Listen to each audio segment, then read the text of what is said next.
Ngayon ay magpapakita tayo ng iba't ibang klase ng ambergris.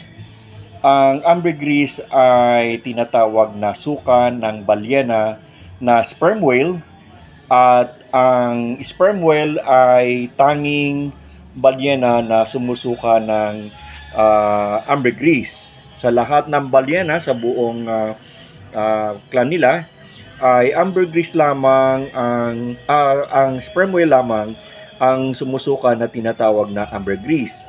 Ang ambergris ay ginagamit sa mga pabango at ito ay napakamahal. Kung kaya't ito ay binabayaran depende sa kanyang maturity, at ipapakita ko sa inyo ang stages kung paano tumitigas ang ambergris. Kalimitan ito ay napupulot ng mga mangingisda katulad ng lahat ng ito, na ito ay palutang-lutang doon sa dagat at ito ay na-oxidize hanggang sa ito ay maging isang matigas na ambergris, at kapag ito ay mature na, ito ay nagpe-presyo from $30,000 to $60,000 per kilo. So ngayon ipapakita ko sa inyo ang transition ng maturity ng ambergris. Ang nakikita nyo ngayon ay ambergris na kung saan ay bagong suka pa lamang, at ito ay mapapansin nyo na ito ay waxy at ito ay malambot. Malambot siya at parang suka pa lang, at ang amoy nito ay masangsang. At habang tumatagal, kapag ito ay palutang-lutang sa dagat, ito ay tinatamaan ng hangin, tinatamaan ng tubig ng araw at ng tubig ng alat, at nagkakaroon ng oxidation.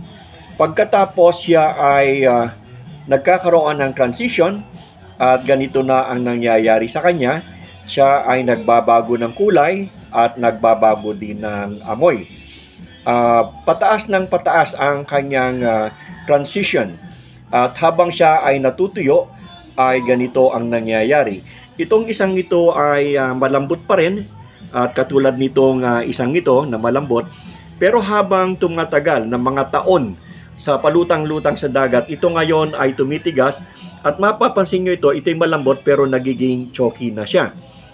At pagkatapos noon ay pagtagal pa ng panahon, habang siya ay na-oxidize, siya ay nagiging brown na in color, at mapapansin nyo ito ngayon ay matigas na, no? At habang tumitigas, pataas ng pataas ang kanyang system, katulad nitong isang ito ay matigas na rin, no? Yan ang hitsura ng mga ambergris. At itong isang ito ay nagsisimula na, mapapansin nyo na ang kulay niya ay nagbabago. Umpisahan natin dito, ito yung kanyang kulay, papunta rito, tapos nagiging ganito na, nagiging brownish na, at ito ngayon ay nagkakaroon na ng ibang kulay, at ito ay matigas na. Susunod dito, titingnan ninyo, ay gumaganda na niya ang kulay, nagiging parang pinkish na, towards na siya sa kanyang pagputi, no? Itong ambergris na ito. At ito, maputi na siya, at mapapansin natin na maputi na hanggang sa siya ay pumuti ng gusto. Ito na, at pag tinignan nyo ito ay nagiging white na at matigas, para ng bato.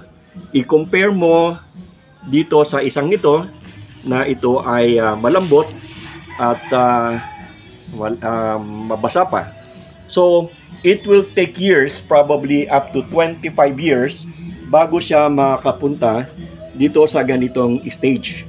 At ito yung isa, mapapansin natin na matigas na talaga, puting-puti na, at ito na yung mga tinatawag na mga first class na ambergris. Ang mga ambergris na ito ay binibili ng mga manufacturer, at napakamahal niya kasi very rare, at ilang company lamang ang gumagamit nito, katulad ng Chanel, katulad ng Creed, at meron pang iba. Ang ka-level nito ay agarwood, na kung saan ay mahal din at ginagamit din sa paggamit ng pabango. Ito ay nagpuprolong o nagpapatagal ng bango. kung kaya't ito ay ginagamit ng mga manufacturer ng pabango na napakamahal ang bentahan. Ang first class na katulad nito ay inaabot ito ng 20, 30 to $60,000 per kilo. At kalimitan ito ay nakukuha na bulk, malalaki.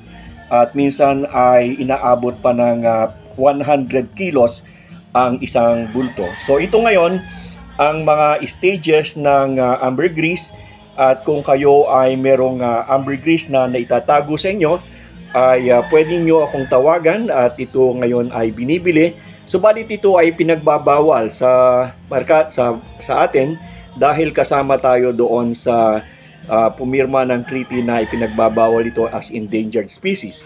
Pero ang sabi naman ng mga taga BIFAR ay ito naman ay hindi galing sa pinatay na balyena, kundi ito naman ay napupulot lamang ng mga mangingisda natin sa dagat. So hindi rin sila masyadong mahigpit. Ang problema lamang ay walang bilihan dito sa Pilipinas at ang transaction nito will be done outside of the country. Bukod doon, ang ambergris na ito ay pag sinusuri ay ginagamitan ng GCMS na system sa laboratory. At walang gumagawa nito dito sa Pilipinas. Hindi ko alam kung ang Lasal o ang UP, pero most likely ay other countries like Malaysia, sa Europe, sa France, ang merong testingan nito. At ang presyo ng ambergris ay depende doon sa kanyang maturity at merong content na hinahanap dito, yung 5 content or ingredients. At kapag ito ay nakita, then it will be an sabihin natin na ito ay authentic. Ang system ng pag-test ng ambergris ay unang-una, ito ay lumulutang sa tubig. Ikalawa, ito ay nasusunog, at pag tinusok mo ng karayom na may nagbabaga, ito ay uusok, at ang usok nito ay depende.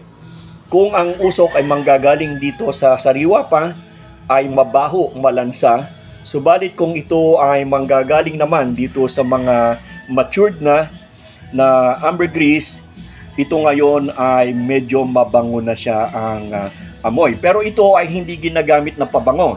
Ito ay ginagamit na parang pampatagal ng bango at extender ng mga pabango na ginagawa katulad ng Chanel, katulad ng Creed, Dior, Savage. Ito yung mga pabango na kung saan ay gumagamit ng ambergris.